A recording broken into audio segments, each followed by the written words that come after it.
A Los Angeles Airbnb tenant is refusing to leave the property she's in unless the landlord gives her $100,000 to relocate. Welcome to the Black Real Estate Dialogue. I'm Sam and I'm an out-of-state investor.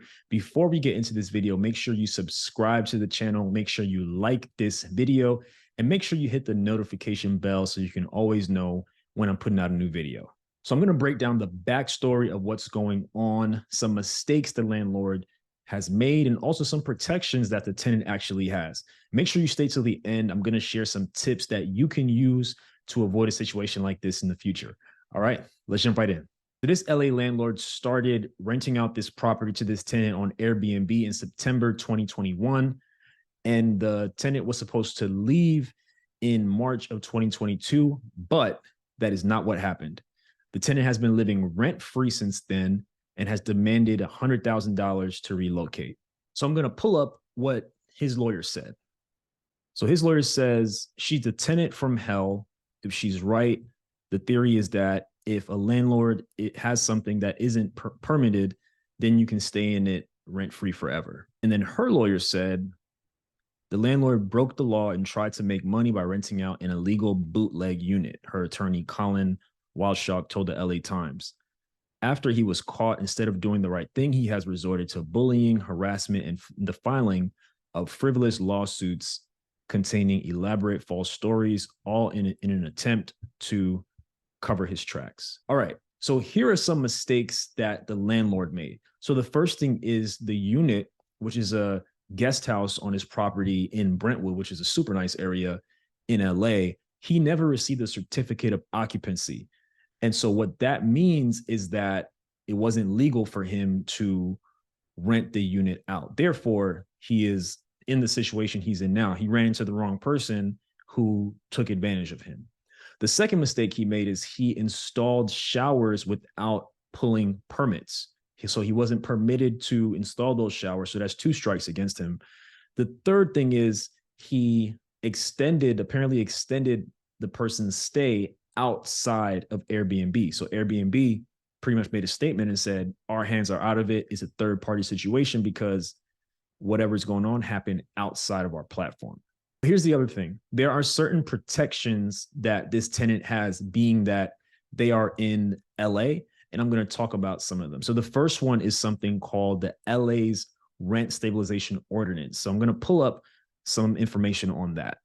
And so the rent stable ordinance covers a couple of things. So it covers allowable rent increases, the registration of rental units. Remember, this unit was not registered, legal reasons for eviction, the types of eviction requiring payment of relocation assistance, and an RSO disclosure notice for all cash for keys or buyout agreements.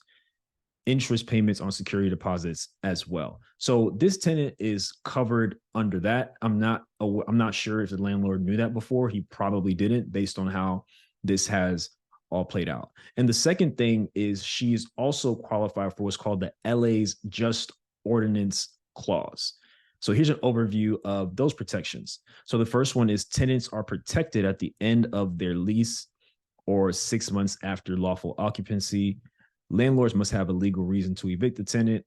All landlords must provide a renter's protection notice to tenants who begin or renew their tenancy on or after January 27th, 2023.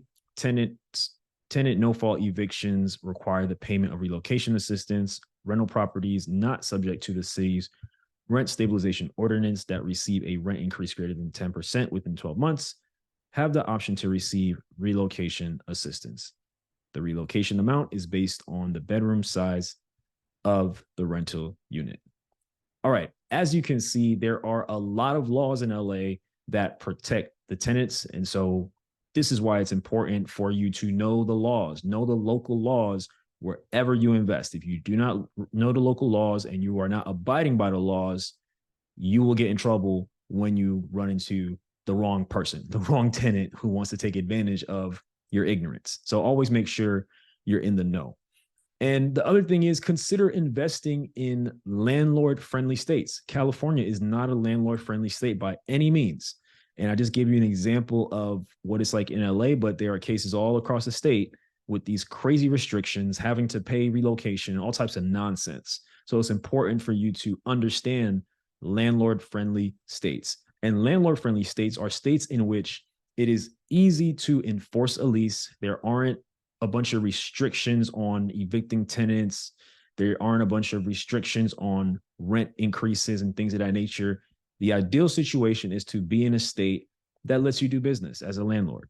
And if you live in a state that is not landlord friendly, I recommend investing out of state. That's what I did. I live in California. I enjoy living here. However, I do not invest here. All my rental properties are in Ohio.